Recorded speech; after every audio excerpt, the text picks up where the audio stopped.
then, let's get this party started. Well, welcome everyone. My name is Monica Volker, and I am your host for this evening, along with my lovely co-host, Miss Shauna Swedich. So welcome everyone. Thank you. Yeah, I'm here for you as well. We have been meeting on the first Monday of each month since 2013 to share poetry and community. Our founder, Sandra Anfang, has moved to Las Vegas, where she has reunited with her family and hosts the Rivertown Poets High Desert Series every other month via Zoom, while we host the live meetings here at Aquas Cafe. So we are moving on to our 12th year. So that's a lot of poetry that has been spoken over the last 12 years, to say the least. So how we roll is we have two wonderful Sonoma County features tonight, and following their readings, we will have an open mic. But before the open mic, we'll take a short 10-minute break, and then we'll commence with open mic. We would like to thank, from the bottom of our hearts, John Crowley and Leslie McCullough for being our hosts for these last 12 years. So we're going to start off with our excellent feature tonight, Miss Fran Carbonaro. Fran Carbonaro has called Sonoma County home since 1976, performing as a vocalist with rock bands, jazz ensembles, and in local theater. She has taught voice privately for the last 41 years and lives in Sebastopol. Published in several local anthologies, and most recently in Reverberations 3, Fran released I'm Still Alive in 2018, an album of the spoken word and song. Out of the Blue is her first poetry collection, published last year. Please give a warm Rivertown poet welcome to Miss Fran Carbonaro.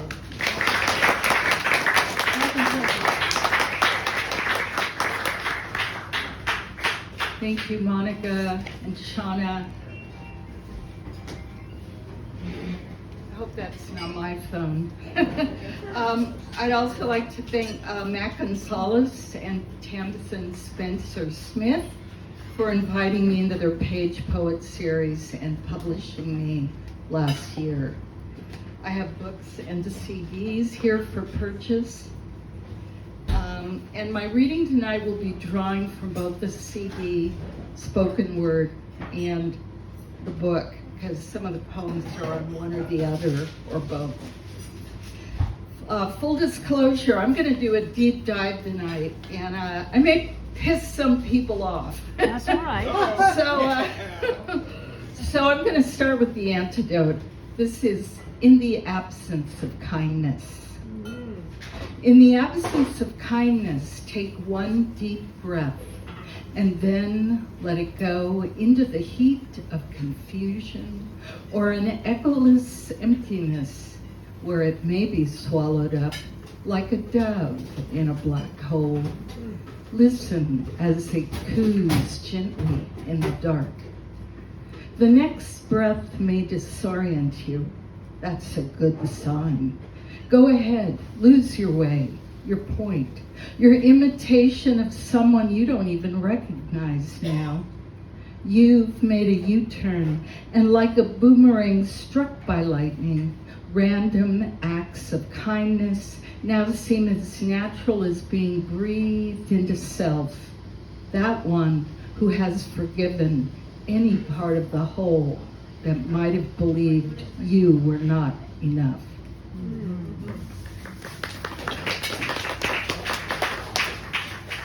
This is fear. Blend, good girl. Disappear into the whole. Round, open, perfect resonance. Make a nice sound. No edge. Disappear. Don't resist. Watch the director. Follow the cue. Surrender your body, your breath, your voice. Don't need, don't want, don't feel. Surrender. Sing pretty.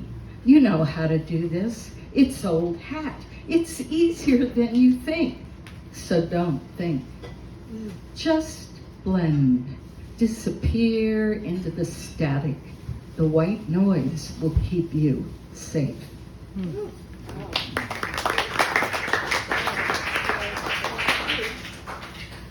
The gift. You were sitting there, not rocking in that chair by the window. I wanted to say goodbye. It was time to go. My womanhood just beginning to lift off.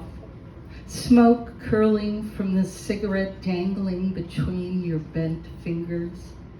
I wanted to say goodbye to that heavy thing you carried on your chest. The air stifled, close. It was time to go. I slowly found your side, leaning in to kiss your cheek, leaning into the barbed wire, and left the gift of my lips between your cheekbone and your clenched jaw. I will see you in a few weeks, I said, and waited for you to lift your face. Your eyes met mine, and the words, "kiss of death," fell from your mouth. They sounded soft, almost tender. We were frozen in time, the light slanting in long strips through Venetian blinds.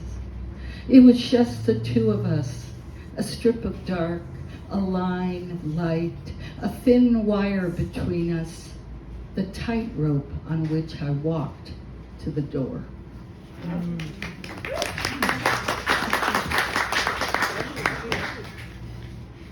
This is #He2.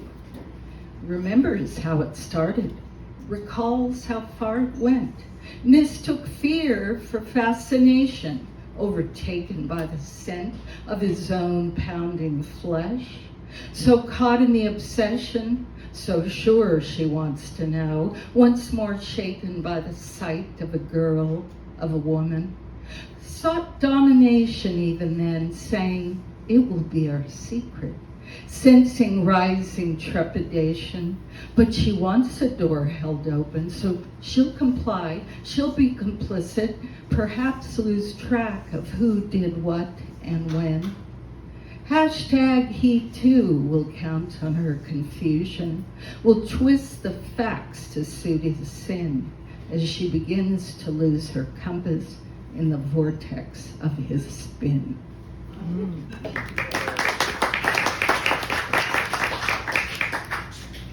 Patriarch.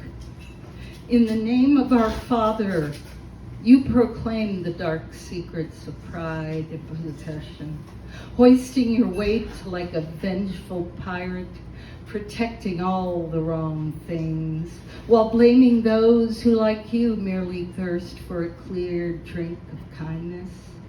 You are my last frontier, the wild place I dare not enter, lest I be reduced to the lost child. Turn around and look into the confusion you have left in your wake. Do you have the courage to step in front of that mirror, the one that hides nothing, and to see into yourself, into the tangle of torment that cries for your attention? I will meet you on that shore, perhaps not in this life, naked in our willingness to enter the maelstrom where we may be released.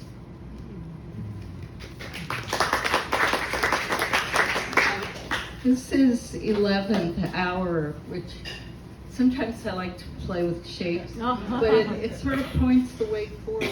It points the way forward. 11th hour. I will start over, one giant step back to square one. The first hopscotch box there, balanced precariously on one foot, barely breathing, only this time shyly smiling instead of biting my lip and twitching my face. It doesn't matter now if I lose my balance and fall completely outside the box and never again follow the rules of a game created by men, strutting on the cutting edge of lust and destruction. Today, trading in reason for the willingness to surrender, the sequential and linear, for the outbreath of 33 whirling dervishes at the center of his soul's insistent longings. Finally knowing I might enter any square at any time, or not, now finding myself and you at the portal of this 11th hour, entering into a room without walls, floor, or ceiling, silent and still in a rapidly expanding, limitless space of requiescence. No direction, no pushing or pulling of any kind, only forgiveness and an abiding trust in the unfolding of each moment bubbling into the next, and the next one bursting with a light of its own, which is something like love, and is accompanied by a hum so deep it readily travels through all matter, carries us into, over, silt, a river's forgotten flow, eddies release, old cells float, then ripple out beyond any need to be defined by what was. Thank you. So now I'm heading into the political sphere, or it might be considered poetry of witness. I'm going to start this with a little excerpt by Wendell Berry. Protest that endures is moved by a hope far more modest than that of public success, namely the hope of preserving qualities in one's own heart and the spirit that would be destroyed by acquiescence. Yes, indeed. This was written a year ago, and I wish it wasn't still relevant, but here it is, Resistance, and it begins with an excerpt by Mahmoud Darwish, the poet of Palestine. Earth is pressing against us, trapping us in the final passage.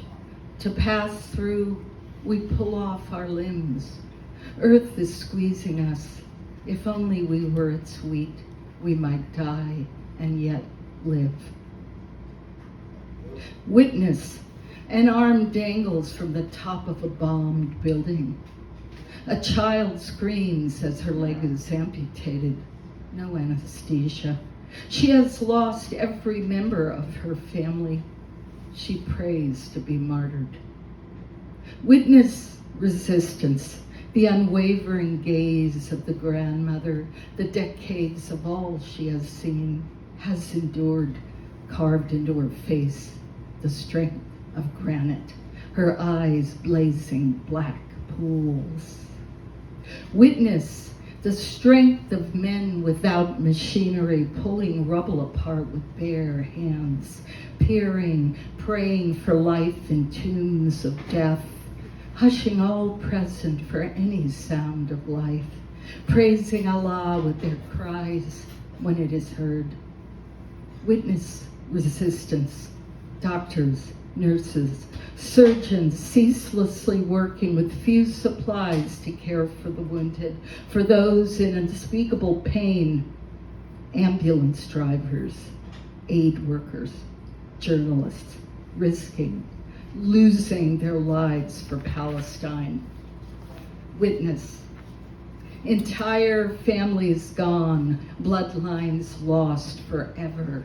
Exhausted families one step ahead of Zionist bombs, Zionist settlers, Zionist dungeons, quadcopters, tanks, targeting places of refuge, tents, forced famine, disease, massacres held as heroic by Israeli and U.S. media.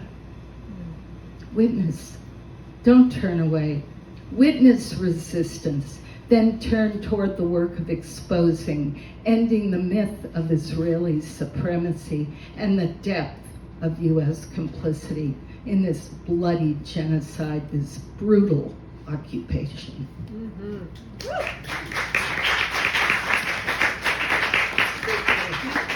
Thank you. So in the last year, I have organically come to know many people in Gaza. It started on Facebook. And then 6 months ago, I began my own, I just had to do something positive because I couldn't just live in grief and rage. So I started a Gaza Families Lifeline project and raised about $15,000 to send to struggling families in Gaza. Oh, that's great. Thank you. And it's a drop in the bucket. One of these people is Wallah, who I love dearly. She's a young mother of 3 children. Her husband was in Israeli detention for 15 months. He's out now, but he's very compromised. She's the rock of the family. She sent me this a few days ago. Under a sky filled with the sounds of airplanes, and between walls of fear and hunger, we, the displaced, march toward the unknown. There is no restful night, no merciful day. Reconnaissance planes never leave the sky. Helicopters roam overhead, and the sound of bullets haunt us from every angle. Fleeing death does not mean survival, for danger surrounds us, and terror haunts the details of our days. I do not know sleep, and I find no taste of rest. All we have is a prayer from the heart and an undying hope that a dawn will come without war. Thank you. I'm going to end with a poem that is not mine. I couldn't find the words after Israel broke the ceasefire and resumed the genocide. I couldn't find the words, but a fellow poet of Sebastopol, Buff Whitman Bradley, he found the words. He's been writing for 60 years and is widely published, and when I heard this poem a few days after Israel broke the ceasefire, I asked if I could read it, and he gave me his permission. It's called The Gates of Hell. They have once more opened the gates of hell to unleash their demonic rage upon the people who have the audacity to wish for a life in the land they have inhabited for hundreds of years. They have once more opened the gates of hell to release the monstrous emissaries of duplicity and slaughter, whose vocabularies contain no words for truth, for honor, for justice, for decency.